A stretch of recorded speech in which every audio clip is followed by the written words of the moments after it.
Assalamualaikum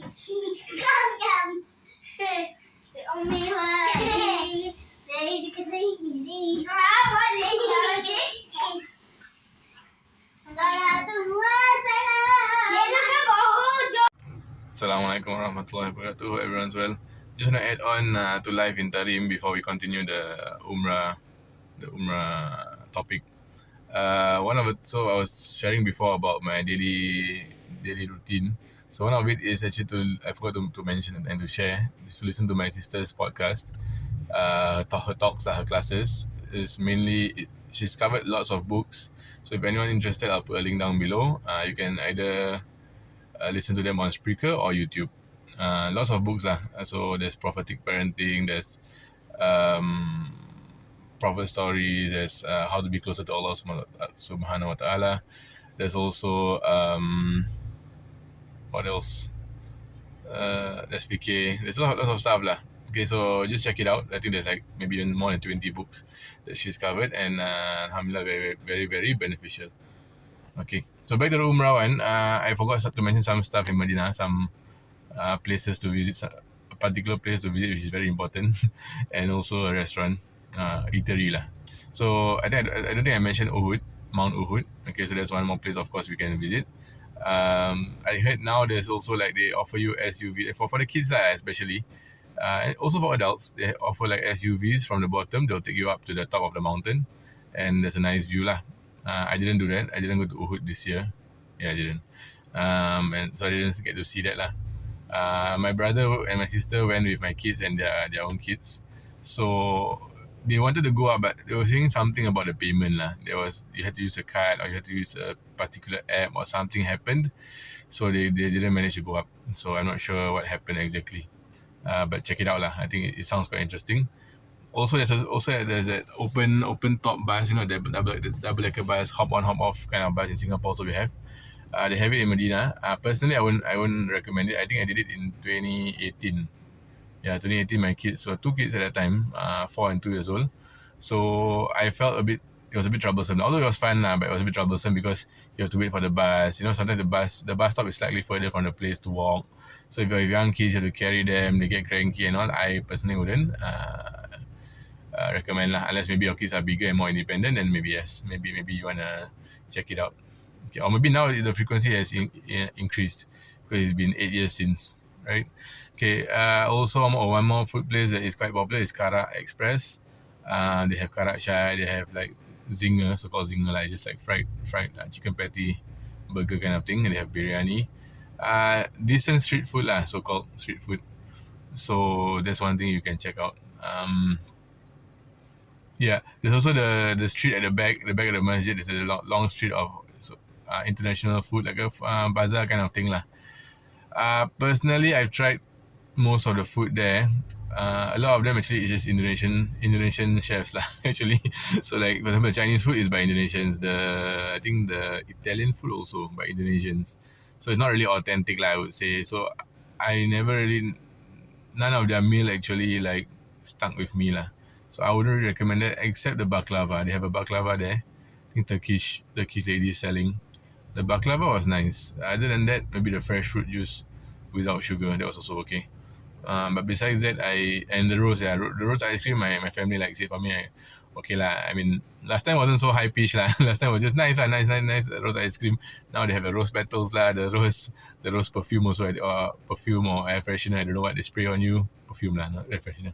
Perfume they spray on you. So some people, I mean, the ice cream itself is not bad lah, but I think people do it more for the experience lah, just to take photos and videos. It's fun lah. I think the kids will like it. Yeah, so that's about it for Madinah. So from Madinah to Makkah, I would strongly recommend taking a train. No matter your numbers, whether it's a big number, small number. I mean, if you're with kids especially, take a train. Even without kids also lah, take a train. Whatever it is, take the train lah, if you have money lah. Because of course you can save. If you have a lot of people, then you will definitely save money with a bus or a minivan or MPV. But why do I strongly advise train? Because I've taken the car before. So I think like 3 years ago, I took the taxi. After that, all the way I took the train. And the first time I took the train, I will never go back to that taxi lah. Except for this year, I was forced to take the taxi because I was from Taif. So from Taif, last minute we planned to go to Madinah because we were supposed to go to Malaysia. And long story, we cancelled our flight and went to Madinah instead for 1 more week. So there was no choice lah. I mean, it's either I took a taxi to Mecca and then from Mecca or Jeddah, and then from there take a train to Madinah, which doesn't really make much sense lah. So that's why we took a taxi straight, and yeah, true enough, it was quite a bad trip lah. I mean, not a bad trip lah, but tiring lah. Yeah. So why train? Firstly, train it just takes I think 2 hours max, 1 hour plus or 2 hours max lah. But I mean, the whole time you can relax. Just make sure you arrive early, don't miss your train, that kind of thing. You can grab a bite. There's always Al-Baik at the train station. Al-Baik is basically fast food, cheap fast food. The taste is okay, not bad. Doesn't taste cheap lah, but the price is cheap. The price is low. So Al-Baik is decent. You can have the chicken burger or fish burger. My family has a fish burger and also the barbecue chicken burger. Yeah. So you can, I mean, the kids can walk around, run around. You can also pray at the train station if you're early, you know. And then when you get into the train, you can also walk around the train, you see. If you're tired, restless, walk around, or you can just eat or nap for a while. The thing about taxi is, although it's point to point, hotel to hotel, the journey itself takes about maybe 6 hours in total, especially if you're going to do the miqat. Like for train, you can just do the miqat in the train. I mean, taxi, so you can do that lah. But when you're in a taxi, of course, you feel wasted lah. Might as well go to the mosque, go to the proper miqat and do it properly, you know. But in the train, you have no choice but to do it in the train. So train, you don't feel as tired. Taxi, towards the end, you will feel Malay we say mendak. I think the correct word lah. Malay is not very good, but I think you feel mendak lah towards the end, like really like draggy lah. The whole trip is so draggy. Yeah lah. 5 hours in, imagine lah sitting in the car the whole time. You nap at most, how much can you nap? 2 hours, 3 hours max. But by the time towards the end, you'll be very, very, like, everyone will be cranky, restless lah. Especially if you're traveling the day, which most likely you would lah, because you want to be traveling out, check out from Madinah, and then try to reach Madinah. I mean, obviously you reach Makkah by check-in. Yeah, so this is why I will strongly recommend a train, because it's much, much easier, less tiring. But of course, bear in mind that you cannot bring your big luggage on the train. So we imagine, okay, so we have a cabin size, and then the medium size and a large size, right? So cabin size luggages, no problem. Medium also no problem. You can bring it on with you. But once you go to large, you have to have a separate arrangement. You have to pay the transport guys lah extra money to bring your bags over. And sometimes the bags may come that same night, sometimes the next day. So that's the troublesome part if you have big bags. So bear in mind lah. Ever since the first time I took a big bag, I didn't bring a big bag anymore because it's troublesome lah. So I just deal with cabin size and medium bag partly because of this. Yeah. So because you have to go take a taxi, go back to the train station, get your bags. Unless you have this plan, which is you don't need that big bag. For example, you shop and you put all your shopping stuff in a big bag. So let's say from Madinah, you send that bag to Jeddah airport. Okay, because you can choose. You can send to Jeddah, you can send to Mecca, up to you. So you send to Jeddah airport, and you're allowed to leave the bag there for I think about 10 days. They're quite generous with the number of days you can leave your bag lah. So you leave your bag that you don't need, the things that you don't need, to the Jeddah airport. Okay, then after you're done with Mecca, go to Jeddah, collect your bags lah. So that's what I did when I went back to Mecca and Jeddah, right? But when I went to Madinah, no choice lah. Unless, actually, I could have just left the bag at Madinah station, and then when I finish with Madinah, I could have taken my bags lah. But I think we stayed more than 10 days in Madinah, so I think there was no choice. We had to take a taxi and get back the bags. Yeah, but locker. Let's say someone were to ask, why not I just put my bags in the locker in Jeddah if I don't need the bags, for example lah. The thing is, locker is more expensive than leaving your bags with the transport guys who move your bags from town to town. I checked it lah. You can check again. Maybe always price always changes, so prices always change. So you can always do your own checks. Okay. So Makkah, yeah, that's about it. So Makkah hotels. Okay, earlier I didn't mention in the previous video. Waqaf Osman also not bad, quite cheap. That's why we stayed for 2 weeks lah. 4-bedder, where the guy was quite surprised that we paid for quite a low price since we booked like months earlier.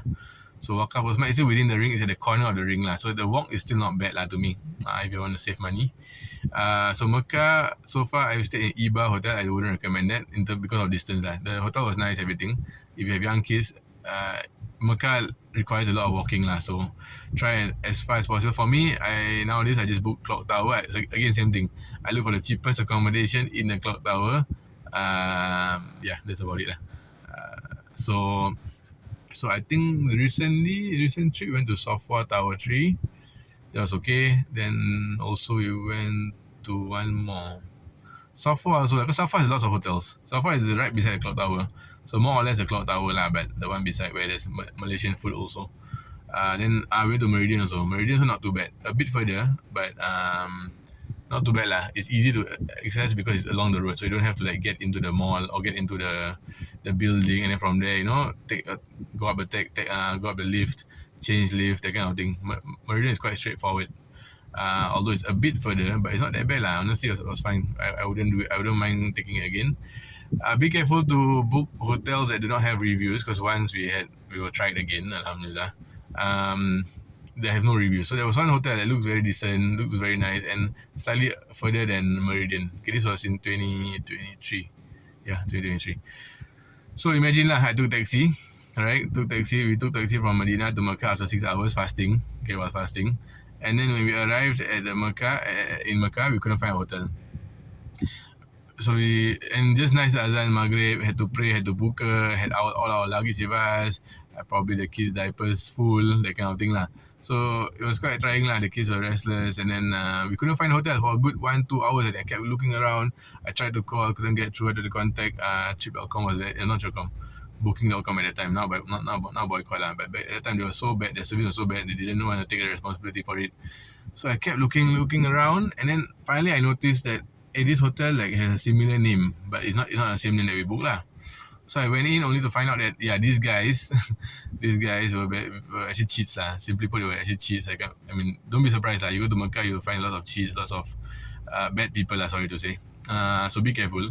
I'll share more why I say there are many bad people in Makkah. Not many, but there are bad people in Makkah that you need to be careful of.